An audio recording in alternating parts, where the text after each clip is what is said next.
I want you to join me right now in praying. These are the walls of Jerusalem. I want you to join me in prayer for the hostages. The hostages, the 130 hostages, are in Rafah, Gaza. Rafah, Gaza. I want you to say that word, Rafah, Gaza. They're in Rafah, Gaza. The Israelis have just got 2 of them out of Rafah, Gaza. There are 2 battalions of terrorists, Hamas, the last 2 battalions in Rafah, Gaza.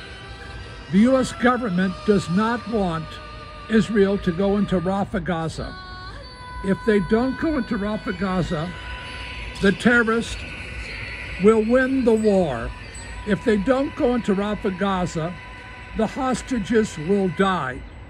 The U.S. government is saying right now, they're saying right now that if Israel goes into Rafah, Gaza, they're going to cut off funding to the state of Israel.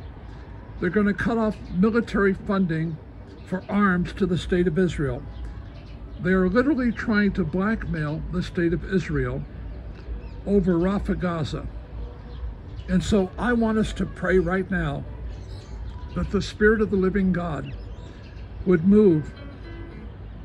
The Spirit of the living God would move, and that America would stand with Israel so that the war on terror can be won. These are the walls of Jerusalem. The war on terror will be lost if Israel doesn't go into Rafah, Gaza. Pray now. Why in the world would America pressure Israel not to go into Rafah, Gaza when the hostages are there, when the 2 battalions of terrorists are there, and if Israel goes in, they're going to win the war on terror. But the progressives in America, are coming against the Biden administration. It's a presidential election year, and the sun is rising over Jerusalem, but they're coming against the Biden administration, trying to pressure them to stop the war. If they stop the war, this, you can see the sun coming up now over Jerusalem. If they stop the war,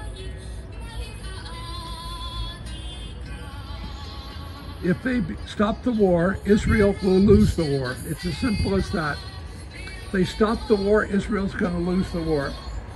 If Israel loses the war by not going into Rafah, then terrorists all over the world are going to celebrate, because they're all going to be victorious. They're going to realize they can defeat America. So the hostages are there. They're in Rafah, 130 of them. They can be freed if Israel goes into Rafah. Terrorists can be defeated, the last battalions, and Israel can win the war. This is the week of Purim. If God used Esther to defeat Haman, God can use you to defeat Hamas. I want you to pray. I want you to share this with everyone. I want you to comment. I want you to speak up. I'm praying over the walls of Jerusalem right now for victory and for the terrorists. Join me right now in the mighty name of Jesus.